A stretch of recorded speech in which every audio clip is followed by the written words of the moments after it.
Save on O'Reilly Brake Parts Cleaner. Get 2 cans of O'Reilly Brake Parts Cleaner for just $8. Valid in-store only at O'Reilly Auto Parts. O'Reilly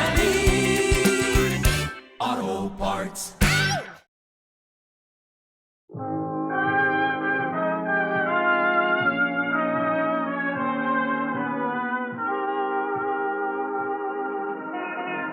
Broadway's My Beat, from Times Square to Columbus Circle, the gaudiest, the most violent, the lonesomest mile in the world. Broadway's My Beat, with Larry Thor as Detective Danny Clover.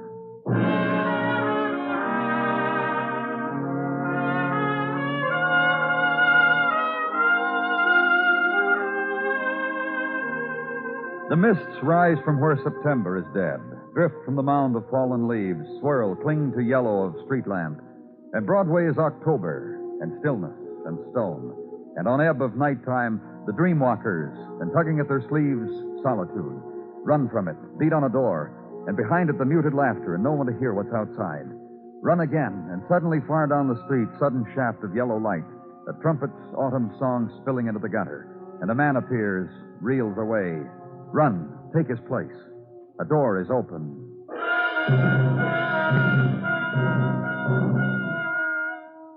And another place of October where I was, and Detective Muggavan. Segment of city reserved for night children, for strollers, for lovers. Place where changes of season may be observed in planned gardens and unplanned lakes. And this, a man lying dead in the autumn park. Danny? Huh? Come here a minute. Well? I guess you can't see it the way I'm holding the flash. Yeah, that better? Uh-huh. Rock, bloodstains on it. What beat him to death, huh, Danny? Maybe... What beat him to death? Take a tired man's word. Muggavan. Yeah. I'll go through his pockets. You won't mind holding the flash for me? Thanks.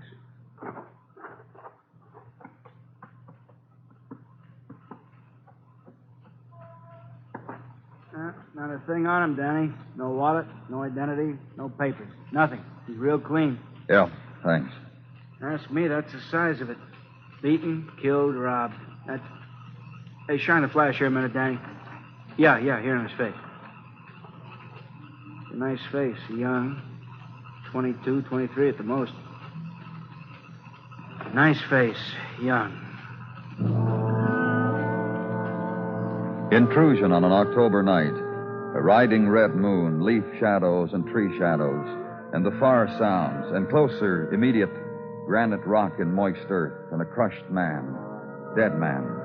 And now the far sound is the siren, the scream, the alarm, notice of death.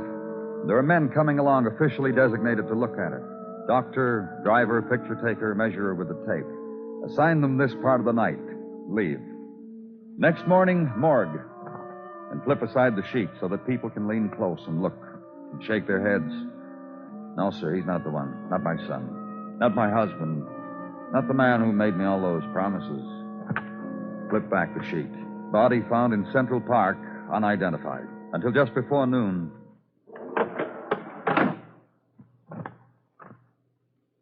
Frankie Spain. Friend of yours? Do the thing with the sheet, huh? Amigo. Friend of yours? Sure was.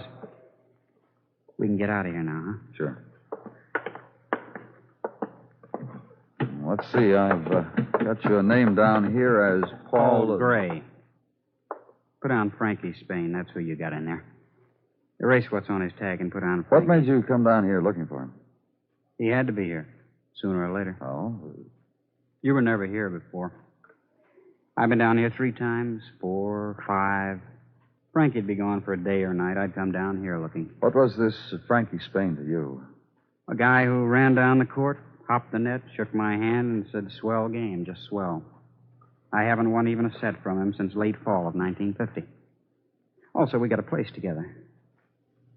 The name doesn't mean anything to you, does it? Paul Gray, Frankie Spain? No. Bums. Tennis bums.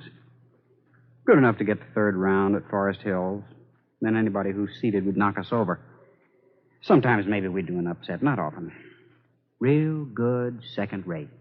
Bums. And Frankie had to wind up at the morgue. Sure. How come?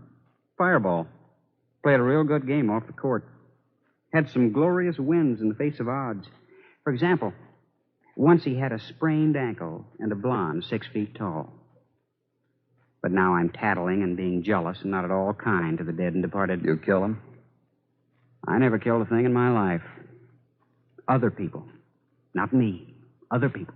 What are you trying to say? Here I go yammering again. Sybil Madison. Now I can't stop myself. You should invite her down to see Frankie as a body. I go on and on. Help! Sybil lives in an apartment on 39th, 1212. I hate myself.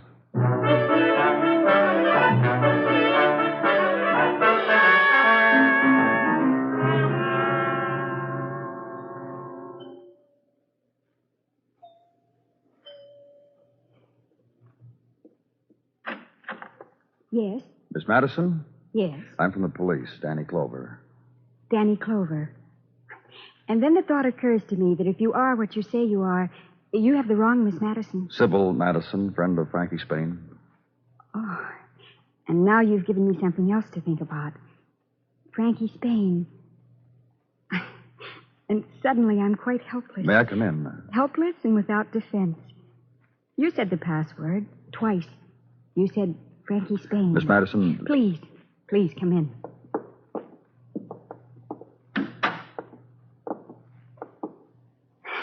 I'm a girl who likes to sit on the floor in front of fireplaces, fold my hands around my knees and put my chin on them and look into the fire and think to myself, I know what fire is. Not many do, but I do. Because... Do you mind? No. There. And the thought, why you and not Frankie? Did he send you to tell me He's that... dead. How did he die? We found him in the park. He'd been beaten with a rock, killed, then robbed. I want to tell you about Frankie Spain. I really do. I want to tell you how it was with Frankie Spain. All you have to do is listen. All right. A girl had to be clever, terribly clever to hold him. Because a boy like Frankie could get away from you, be lost to you so easily. So... Because there were other women? Because there were other women. The other women Frankie knew, do you... When Frankie had not come to me, I would call a place. The place of Mr. and Mrs. Vincent Carey. And Vincent would say, no, he's not here. And I would say, tell him Sybil called. And Vincent would say, I'll do that, Sybil, if he drops by. Sybil, Vincent, we've never even seen each other. You have Mr. Carey's address? Yes. Yes, I'll give it to you. And then you will go away.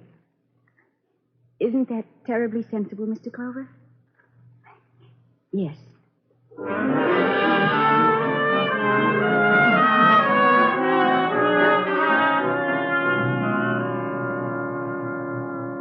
You don't seem to understand, Vincent. I've said it 3 times now. I've got to go shopping. But Mr. Clover came all the way up here to find out what we knew about Frankie Spain. Do you want me to look like a human being for the dinner party? Do you want me to buy a dress, or do you want me to do what I threatened? I don't care. You can do what you want to, Jean, and any suggestion I can make to help out. Bye, dear. Why didn't you stop her, Mr. Clover? You seem to be the one who knows about Frankie, not her. Well, I'm broken up about what's happened, I can tell you. Why? Have you ever had a friend suddenly is gone? Have you known Frankie long? 3 years. You a tennis player? I watch tennis players, Mr. Clover. A joy I get. Now, about Frankie. 3 years ago, I saw him win a clay court match in Queens. I waited for him after the game, got myself introduced, and bought him a drink. Why? Because a kid can hit a ball like Frankie. I'm a man Frankie ought to know. I asked you a question. Why?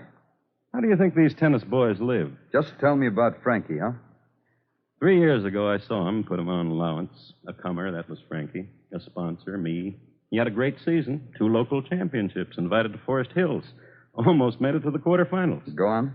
2 years ago, started off real fine. Started early down south. I paid his way, went along, me and my wife.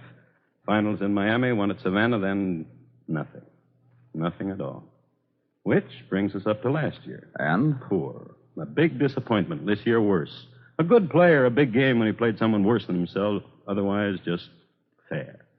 Disappointment. You still sponsor him? Well, You understand? No, just tell me. Laughs. What do you mean? He attracted people. Women. I don't. Sidelines, that's where I... Women? A talent for it. Big, look good, big. Who killed him? Somebody bigger than him, I guess. Bigger for as long as it took to kill him. You? I haven't felt that big for years. Why don't you go now? It's a good time for it. Bye.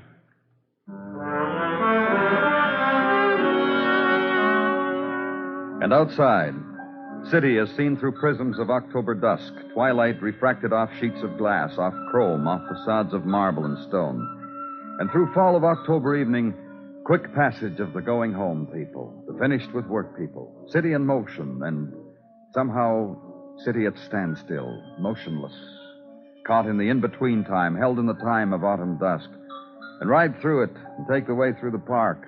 In the place where the night before a man lay in violent death and stopped for a while. And only chill there now, the boy with a twig searching for the new fall of leaves, who sees you watching him walk slowly away. Stay a while longer, then start the car, head downtown. And at headquarters commissary, order the pot roast and the special, lemon pie a la Curcio. And the commissary talk drifts into nightfall. Upstairs, then, be told at the front desk a lady has been waiting for you. Hello there. You remember me? Hello, Mrs. Carey. What do you... I finished shopping, and I came to see you, and they said for me to wait in here. I've been waiting quite a while now. Not that I mind. But still, quite a long while. Why, Mrs. Carey? To tell you something. Something I didn't want Vincent to hear, not right away. All in good time. It's what I always say to him. To Vincent, that is. Tell me what, Mrs. Carey? Of Frankie Spain. Or about him? Why, that I killed him, that's all. Do you think for a moment I waited for you for another reason? I killed Frankie. Surely that's reason enough, Mr. Clover. Of course it is.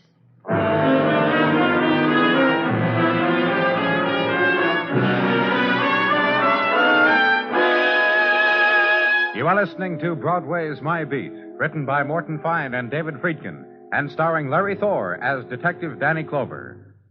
Who said America has lost her last frontier? It's not so, and it won't be so while CBS Radio stars Bill Conrad in Gunsmoke every Saturday night on most of these same stations. Gunsmoke, a truly grown-up Western drama, gives exciting accounts of America's frontier struggles, taking us back to early Dodge City, when even a minor dispute could lead to Gunsmoke. Later tonight, at the Star's address, enjoy Gunsmoke on CBS Radio. It's listening dynamite.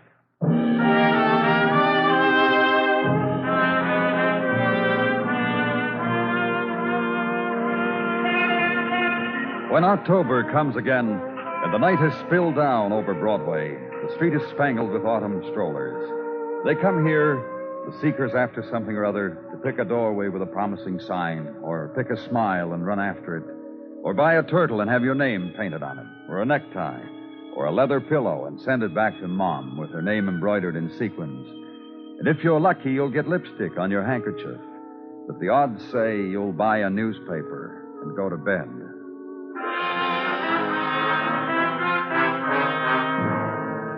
And at headquarters, in the corridors of dull shock, and a room, office, and a woman. No, thank you. I don't smoke. However, I killed a man. I suppose a kind of equilibrium could be... Mrs. Carey. Yes? Tell me about it. If that look you've got connotes that I'm a murderess, you're wrong, you know. I pushed him away. He fell. He struck himself. Oh? Not out of frustration. Don't get that idea, please. He didn't beat himself to death because I said to him no. Because I said to him don't. Because I laughed at him. Even when he... Let's start all over again. Just so you'll know where it's all leading, you've got to hear the word accident. Did you hear it? Accident. You heard it, didn't you? He slipped and he fell, and from what I understand, he liked to knock his brains out. However, I didn't know he was dead at the time. I merely thought he looked ridiculous. Now we come to the beginning, all right? All right. My husband is a fool. Accept the fact, Mr. Clover. It's important to how this turns out. Go on. Vincent, my husband, had admiration for Frankie Spain. An athlete. Vincent was going to see Frankie on the Davis Cup team. Why aren't you laughing? Just... Because it's pitiful? See how understanding you suddenly are. Just see. Now we go on. Frankie Spain once snapped his fingers at me, and I didn't come running. A brute makes noises and gets no response. Beginning of tragedy, which ended on a rock in Central Park. With me? Yeah. Frankie tried and tried. Tried and tried. But last night you decided it kept him waiting long enough. I won't scratch your eyes out because it's partly true. I met him so I could grin at him, then laugh at him when he became ridiculous. Listen, I told you what happened. He got gay. He started to slap me around. Look, a bruise. You see, from slapping around. I pushed him. He fell. Dead savage. Dead fellow tennis player, him. Self-defense. Exactly. Word will just have to get out to fellas that when I say no, I mean it. You book me now, don't you? Shall we go?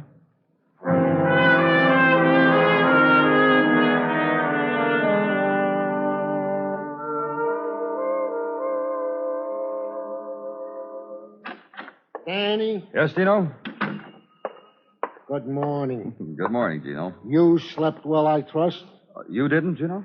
Mrs. T. Her and her recurrent dreams. Oh? Each October on the dot, Mrs. T tosses and turns as prehistoric monsters trod through her slumber. And each October on the dot, she wakes me, describes the monster to me, says, Gino, what is it? Last night's sleep was disturbed by a pterodactyl. Disturbed? That's the fellow with wings, Danny. I looked it up in our reference, and I just phoned it in to Mrs. T. She shouldn't Gino. worry. Yes, Danny. You have anything for me? This phone call that was waiting for me while I was talking to Mrs. T, which I took after putting Mrs. T's mind to rest. What phone call, Gino? From Mr. Montez of Montez Jewelers on Park Avenue. That one. That one. Uh-huh. The one in which Mr. Montez informed me he believes he has received jewelry stolen from the deceased Frankie Spain.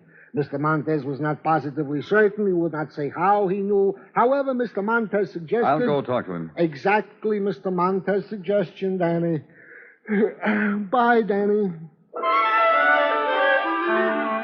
Uptown, then, and east to Park, and slow ride of the avenue, and display of autumn fashions, dachshund in tailored fur jacket tethered to young woman in matching outfit, and salute of uniformed doormen as they pass in review. Salute also from elderly gentlemen wearing black Homburg and followed at 3 paces by elderly woman with small animal of piercing eyes cradled in mink sleeve. Receding images of the season as seen through rear view mirror of squad car. Slow ride of Autumn Avenue. And at 60th Street, sleek, glistening expanse of plate glass. And on it in lowercase gilt left-hand corner the word Montez. And inside, Mr. Montez has arranged a thing for your consideration. These trinkets. Gold watch, gold ring, gold medal, a slender gold chain to be worn about the neck as affected by athletes and lesser men, and this slave bracelet it is called, of gold. You said on the phone you thought they were Frankie Spain's. On the back of these, there are legends, engraved very fine, commemorating hazards of the sport tennis. This one, Los Angeles Tennis Club, and the word love. This one, Peoria Country Club, because you made a set point, Frankie. Other legends of like ilk. I read of a tennis athlete, Frankie Spain, dead, that he was robbed.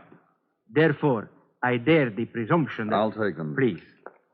And now you will care to know how these came to Montez. Uh-huh. There is a client. She finds things. For example, there was a party the Lelands gave a month ago. She finds things. Brings them to Montez to refashion to her taste. Yesterday, she brought these trinkets to refashion. She found them, she said. Who is she? On this card, her name. Below it, her address. May I use your phone? When I have got.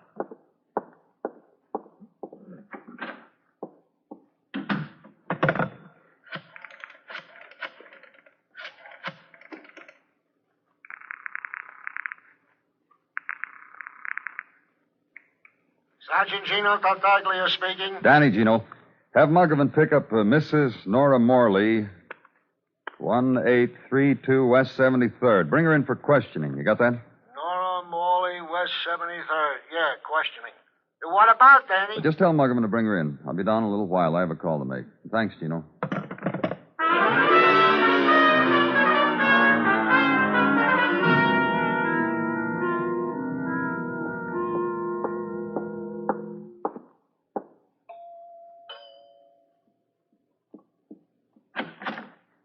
Mr. Clover. Hello, Miss Madison. May I, Mr. Clover. And Mr. Clover to be told that I'm on I my way want you to look at some things, Miss Madison. to a funeral. For today they're burying Frankie Spain.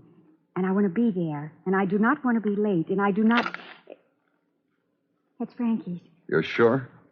Frankie once took that bracelet off his wrist and held it against my throat and whispered, "Slave, slave, slave," over and over. It left a mark for the whole night. And this? That he wore about his neck, Frankie Spain did. Once I took it off and I held it to his ear, like this. And he was a pirate, bold. Frankie Spain. This? On that watch. On the watch of Frankie Spain. My time with him fled. Thanks, Miss Madison. You can... Oh, wait. Yeah? Naughty. Naughty, you're holding something back. What? His cigarette case. His golden cigarette case that another woman gave him. That he flaunted under my nose. That he teased me with. He said, "Why don't you buy me things?" Give it to me. Please give it to me. There was no cigarette case. This was all the... Naughty. Naughty. You keep it if you want. You keep it. Yes. May I go now to the funeral of Frankie Spain? Yes. Thank you.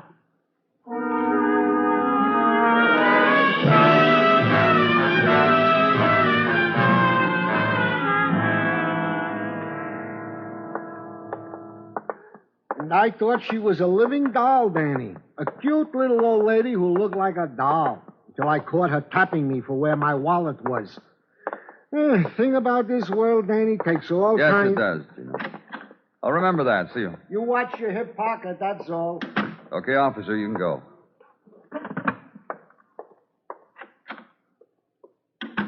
How are you, Mrs. Morley? I'm very well, thank you. Sergeant Tartaglia told me you tried to pick his pocket. I thought I'd try. I wasn't very good. Now you're chuckling and saying such an old lady with such do you, That's kind that you stumble when you ask, but no, I don't do that sort of thing often. What do you do, Mrs. Morley? I'm sure you'll find out. Find out what? I've been in this building before, you know. The annex. Exactly where? Shoplifting. I can't help it. I pay for everything later. Oh, I've been warned and warned. How did you happen to have Frankie Spain's jewelry, Mrs. Morley? Oh, easy. Oh, my. Tell me about it. You mean that young man in the park, don't you? That's right. He was blind drunk. That's why He was dead. Oh, such a shame. Such a young man, too.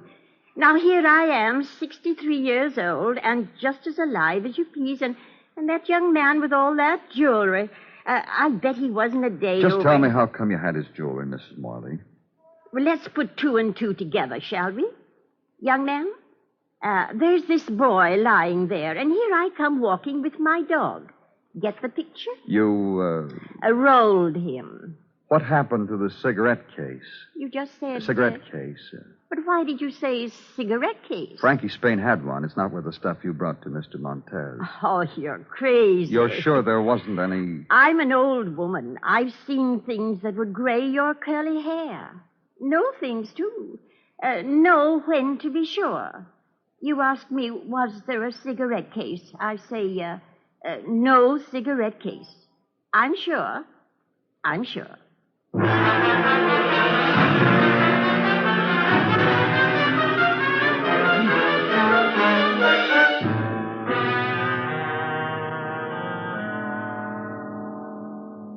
Confess? That's right.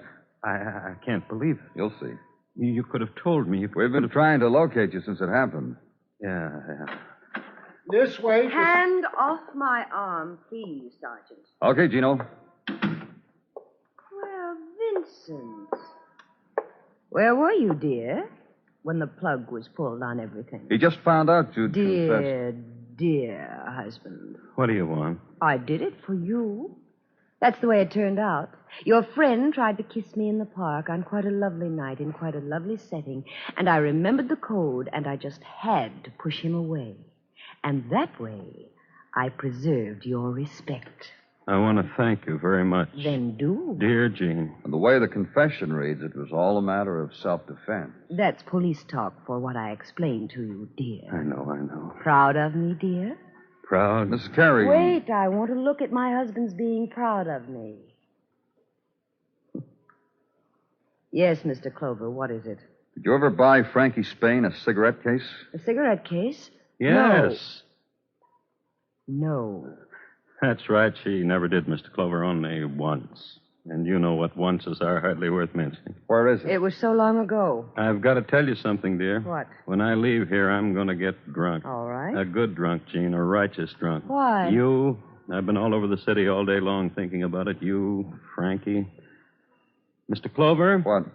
If you're looking for a cigarette case... Don't, Vincent. If you're looking for a cigarette case for whatever reason, and if it's the one my wife gave to that boy, it's home. It's in my house. Yesterday morning it appeared, and I guessed my wife got it back from Frank. You said you didn't like Frankie Spain. Not much. I didn't. Why did you kill him? Police call it self-defense. It was. He was throwing her over. She had to defend herself against it. Vincent? Yes. Vincent? What? I could do the same thing to you. I know. I could. Beat him to death. I could. Like you did to Frankie. Just like it. Only... Well, Vincent... Poor dear. You wouldn't be worth it. But Frankie was. Well, he just wasn't going to throw me over, that's all.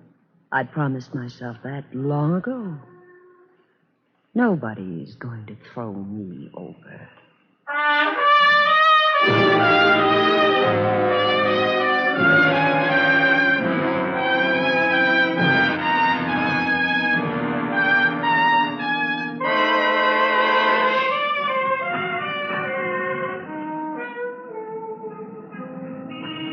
Broadway's wearing its harlequin clothes. It winks an eye and beckons. And in the press of crowd, there, a pale girl walks like a queen because it's a dream street. And there, the man with begging eyes, hungry with his new dream. It's a laugh or a cry with nothing in between. It's Broadway, the gaudiest, the most violent, the lonesomest mile in the world. Broadway, my beat.